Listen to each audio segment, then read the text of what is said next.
Le Conseil supérieur de l'audiovisuel et de la communication, CESAC en sigle, créé par la Constitution de 2006 telle que révisée à ce jour, est une institution d'appui à la démocratie.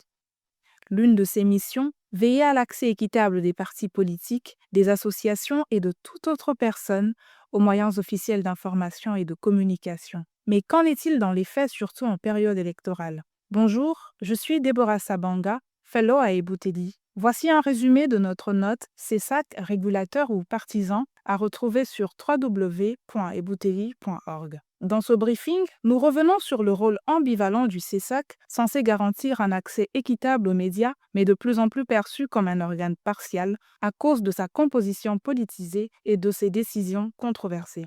D'abord, en 2022, le renouvellement des membres du CESAC, intervenu après 7 ans d'attente, a suscité des questions sur son indépendance en tant qu'organe régulateur des médias. Entre votes controversés du bureau du CESAC et mécontentement exprimé en raison du profil non adapté de son actuel président Christian Bossembe, il est reproché à cette institution, entre autres, de souffrir d'une interférence politique persistante, mettant en mal son impartialité, précisément à travers ses prises de décision souvent perçues comme autoritaires et centralisées. Cette perception s'est renforcée en 2023 lors de l'adoption de la directive 3 mettant l'accent sur l'interdiction de la diffusion de contenus incitant à la haine ou mettant en péril la cohésion nationale. Si cette directive interdit à juste titre les contenus portant atteinte à la cohésion nationale, son application a été sélective. Le CESAC a usé du deux poids deux mesures en sanctionnant des journalistes proches de l'opposition, allant jusqu'à la suspension des médias ou des émissions,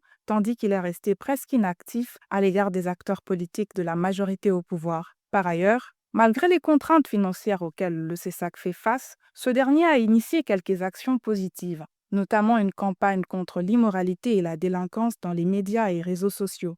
En outre, l'adoption de l'ordonnance-loi du 13 mars 2023 sur la liberté de presse marque une avancée significative dans la régulation des médias publics. Néanmoins, dans ce contexte de politisation, cette réforme législative suscite des inquiétudes parmi les spécialistes des médias. Ils redoutent que ce lien renforcé entre les médias publics et le CESAC ne se traduise dans la pratique par une mainmise accrue sur le contenu à diffuser au profit des intérêts politiques. D'un autre côté, une collaboration renforcée entre le CESAC et le ministère de la Communication et des Médias, ainsi que l'installation des institutions telles que l'Autorité de régulation du numérique et le Conseil national du numérique, sont attendues afin de permettre une meilleure régulation des médias sans toutefois basculer dans un conflit de compétences.